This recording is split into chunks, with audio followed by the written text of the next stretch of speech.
You are listening to Parking Lot Perspectives with Darin and Evan.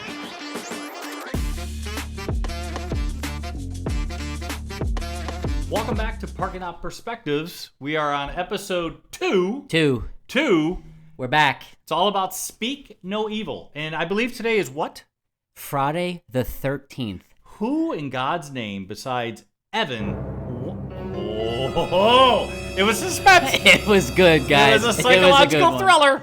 It was good. Yeah, I will say that this is not my genre. This is Evan's bread and butter, and not mine. I haven't gone to a horror movie, psychological thriller since Halloween 2. Yes, I know that's a long time ago, but this is really Evan's deal. So I'm going to let him kick it off, tell you about the plot of the movie and what this movie's all about. Yeah, so this movie, you follow a family. They go on a trip to Italy, right? They're vacationing, and just like anything else, which is very believable, a good theme in this episode, they meet another family, right? You're just talking, you get dinner, and then they build a good relationship. And then what that family that they just met does is they invite them to their countryside home, and that's when things get a little creepy, right? A little freaky. Creepy. Very slow and intense, but when that hits in this plot, wow. So again, that's the plot, and then we'll dive definitely into the actors, right? Yeah. So, folks, if you don't like build-up, don't go to the movie. If you like build-up and suspense, knowing the plot, because I think if this is a kind of a remake of a Danish version. Yeah. So for the viewers and the people watching, I think this came out a couple years back as a Danish movie. Yep. And it followed, same plot line. They probably have tweaked it. For everyone listening, we did not see the original. Folks, we just saw the movie. We're a little amped, just to be upfront. That's going to be our goal as we do Parking Lot Perspectives. We want to do it right after we see the movie. There's a lot to talk about. Yeah. And it's just like, I want to say it all at once. All at once. That's a great point. So I'm just telling you, very, very suspenseful. Very suspenseful. Yeah. I thought the plot was really good. So very, very good. And for those that are getting a little tuned out in the very beginning, just wait. Give it time. It's worth it. Give it time. So, as we always do, we talk to moviegoers at the theater. We were able to talk to 3 folks today. Caden was one. John and Cheryl, I believe, are the other. They're going to be regulars potentially on our show because they go to the movies every Friday. We go up to John and Cheryl, and they go, "This is great. We're here every Friday." Like, so all right. So are we. So count it. Yeah. So I think, as we talk about the plot, one of the things I think we got to do to make sure the viewers and the listeners are aware of is the marketing of this. To your point, we went to an early show, to be fair. It was not a 7:30 show. But we went to an earlier show of it, and there was only 5 people in the total theater. It was... Yeah. And to Evan's point, not a lot of trailers. If you didn't go to the movies, you wouldn't know this was out, I don't think. No, I don't think they marketed it very well, and they should have. I think they had some good A-list actors, but we'll get to some of those actors that blew us away, that you say their name, you probably don't know who they are, but we're going to give them big recognition during this. So let's jump into that. Let's talk about it. As we do on every episode of Parking Lot Perspectives, real quick, we talk about the plot, either the soundtrack or score, cinematography, actors, special effects, director, and we mix up the order. Yeah. For those of you that are listening or watching, give us feedback. What else do you want to hear about?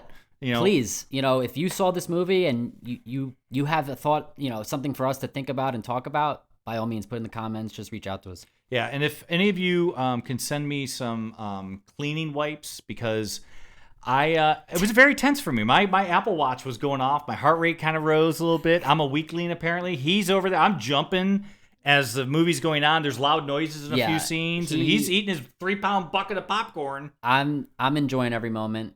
As someone who really enjoys these type of movies, poor Darin next to me, to his point, his watch kept going off. I thought it was someone texting him. I think it was like alerting like the ambulance or something. It might have been, because I think I closed my rings almost. Yeah, your heart rate was elevated. It probably would have dialed 911 if we didn't get some slower scenes. Young. Yeah. Love it. All right, so let's jump into the we just talked about the plot. Let's talk about the actors first. I think the actors...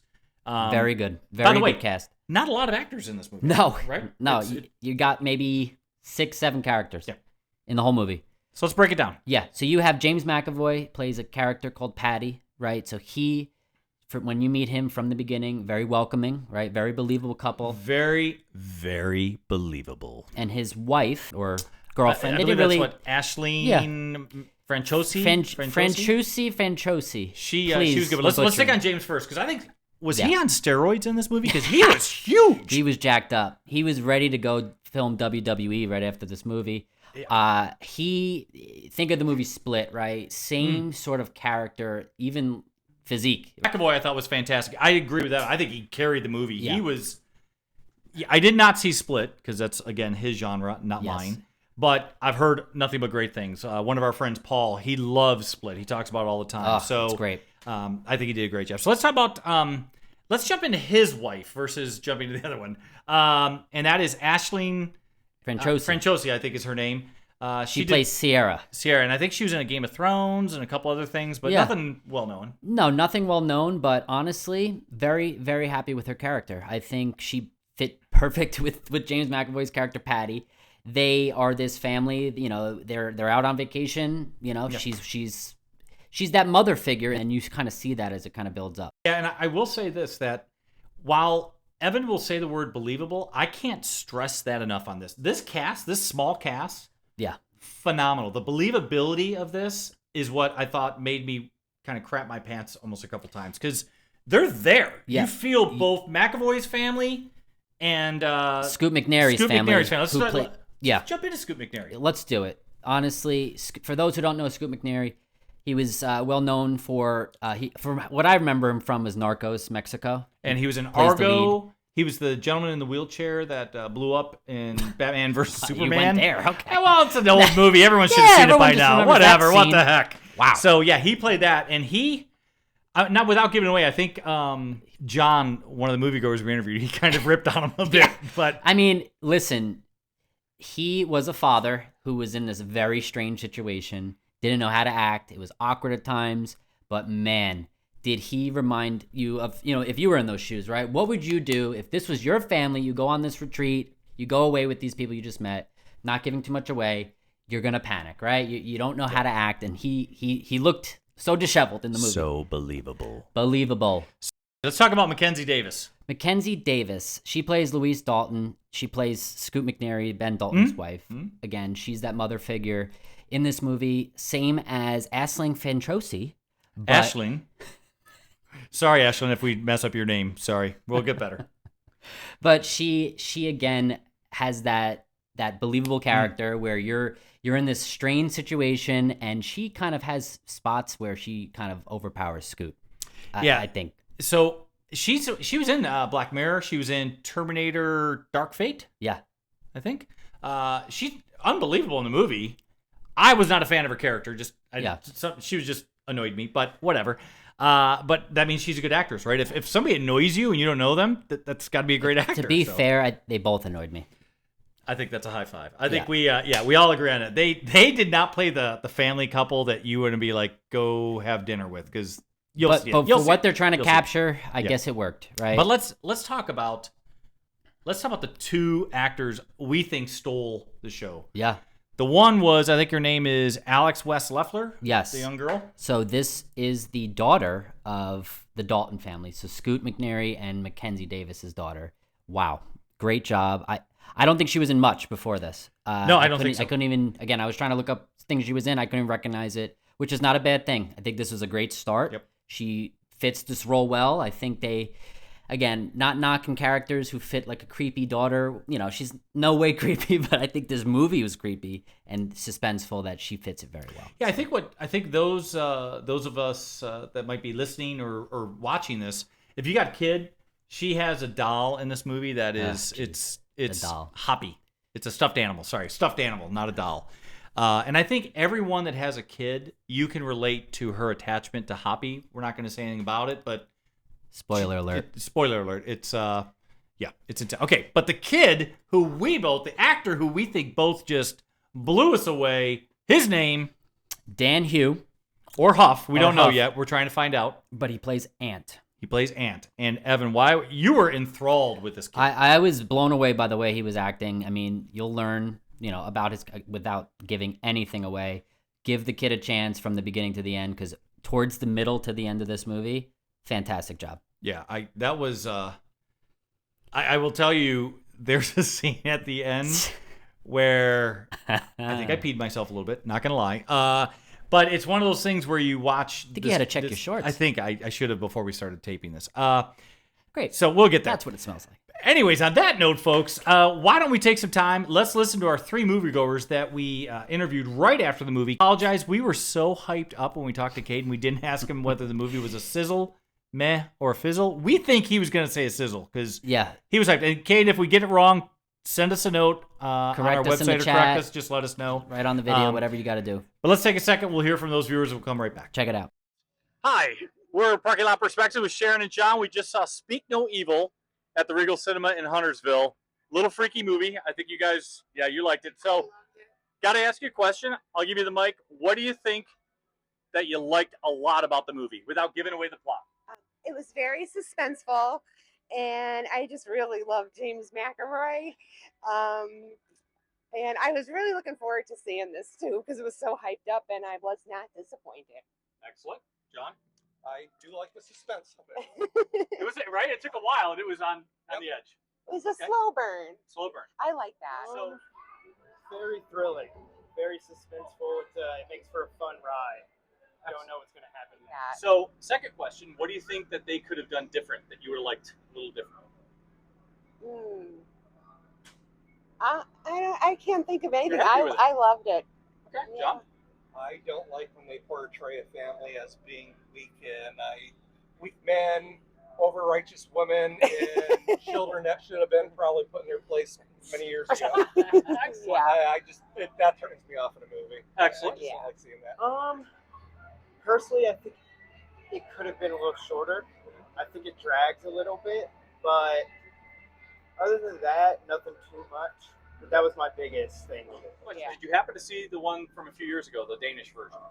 No, and I just told my husband, I said, we're going to have to watch the remake or the original this weekend. Because I wanted to watch that first, but then I'm like, well, no, I don't want to ruin it. So we are going to watch that this weekend. I didn't. I wanted to go into this one with no expectations, and I kind of wanted to see what this did differently instead of opposite. So we have a rating system on Parking Lot Perspectives called a sizzle, which is hot. I mean, it's okay, and a fizzle, kind of a dud. What would you rate the movie? Oh, a sizzle, for sure. It's, uh, Well, hey, thanks for being on Parking Lot Perspectives. Absolutely, Jen. You got it. Thank you. Bye. All right, we're back. You heard from moviegoers. That was awesome. Just like us. John and Cheryl could be regulars on our show. They're at the Regal Yeah. every great to Friday. hear. It was awesome. I don't know if they said it in the video, but they were as they were walking away. We're here every Friday, and we were like, great. So are we. Yeah, it was fantastic. So, as we do with every Parking Lot Perspectives, we're going to go down the plot, the soundtrack, in this case, score, cinematography, actors, special effects, and director. We're going to give it a sizzle, a meh, or a fizzle.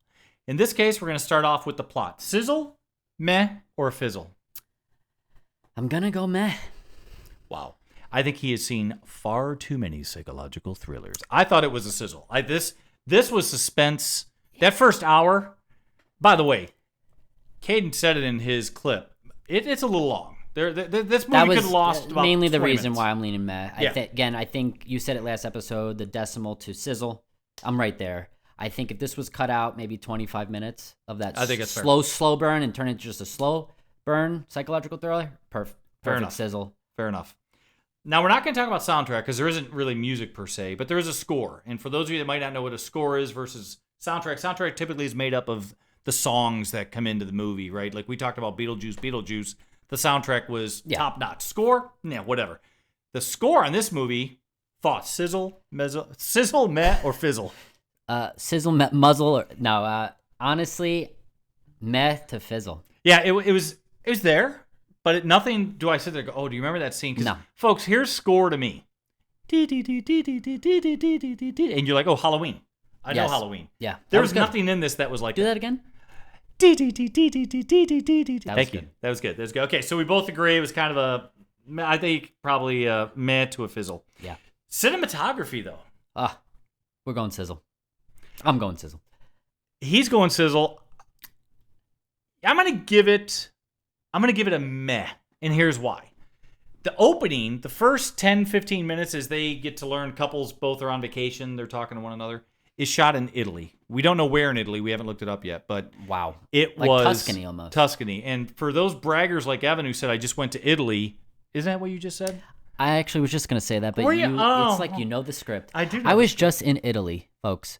And honestly, I don't remember Italy looking like this sometimes. I was in Rome, running around all these different places, but the countryside, wow. Yeah, I there's need to go back and see that. There's a cinematic shot of a villa on top of this hill, and then you see all of the area around it in Italy. And it is just... It's like wine country. It's fantastic. It's But after farmhouse.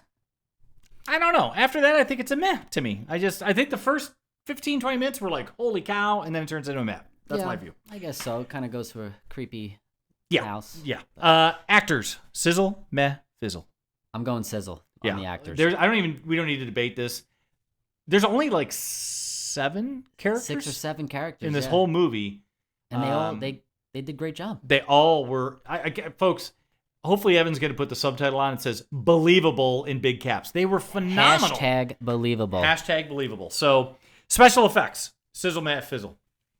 I'm going to go meh down to fizzle almost. Right? There was nothing that my wife doesn't go to the movies with me. She hates to go to the movies with me because I like to catch everything, right? The consistency was a scarf on this side, then the next scene was over here. Why, And there was a scene where the young girl, Alex, was in a precarious situation, and you could tell there was an adult body double doing the thing. And it showed it twice. It was lunchtime soon. Yeah. They had to get going. They had to get out to the Starbucks food. cup in Game of Thrones, if everyone remembers that. I mean, a little lazy there, but... Yeah, I would agree. Hey, I think it was meh to a fizzle. I guess Alex West Leffler doesn't like heights, maybe. No. I don't know. Well, thanks for giving that away. I didn't say it. He did. Spoiler alert. Last, we really didn't talk about James Watkins, the director. And I think primarily because he's really done only a few things, and it's primarily in England, if I'm not mistaken. I think he's known for something called Eden Lake. Never McMafia? Yeah, McMafia. I mean, it's a cool name. I'm just looking at McDonald's. For those of you who don't know, I love McDonald's. Yeah. But it follows a mobster family that goes to McDonald's. Oh, wow. No, but honestly, he did great. I think for someone I've never seen any of his movies, I would see another movie from him. Yeah. I think he shot it well. He had good actors, and honestly, great plot line. Just a little too long. Okay. So with that being said, you give him a what? I'm going to give him a meh, but close to a sizzle. Wow, you are a tough nut to crack And I'm today. only giving him a meh because, I don't know his stuff. I would kind of be leaning towards sizzle, but... Well, I'm going to give him a sizzle because I thought this was... I was on the edge of my seat. My watch kept going off. My heart rate was jumping. I'm giving him a sizzle. So we also got to talk about Caden. We didn't ask him the question. We were so excited. He was excited. We think he would have given a sizzle to this. John and Cheryl... I believe sizzle. Cheryl said sizzle. Sizzle. John was like meh. Yeah. And John's comments are the best. So I'll let you folks rewatch that again or re-listen to it again, but it was fun. So he wasn't wrong though at some time. That's right. So as we're getting close to wrap up, want to make sure that everyone understands we want to hear from you. Yes. We want to make sure, 1, that you're subscribing so we can build our base. 2, click on the likes so we get people to understand what we're trying to do. Because this is all about not just Evan and Darin having fun. It's about you as well. We want to hear from you. I've got a lot of fellow coworkers that are saying, hey, can you do this? Can you do that? Right. We want to hear that. Yeah, our friends are like, when can we get on Parking Lot Perspectives? We're not at that level yet, but we want to. But we might need a bigger room. Right. But as we close out, I do want to take, if you can see behind me, there's a Darth Vader helmet. This is an original Darth Vader helmet from 1977.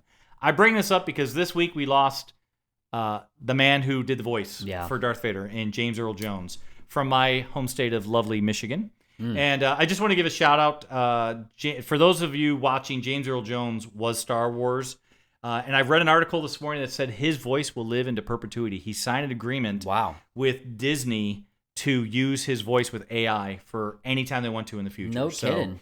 So as we look back, I just want to give a shout out to James Earl Jones. God rest him, great guy. But on that, we are closing out episode 2. Speak No Evil. Speak No Evil. Go see it. Go see it. I think we both agree. Go see it. It's worth it. Have a blast. Thanks for watching and listening. Don't forget to subscribe or like. We'll talk to you all soon. Bye, everyone. Bye.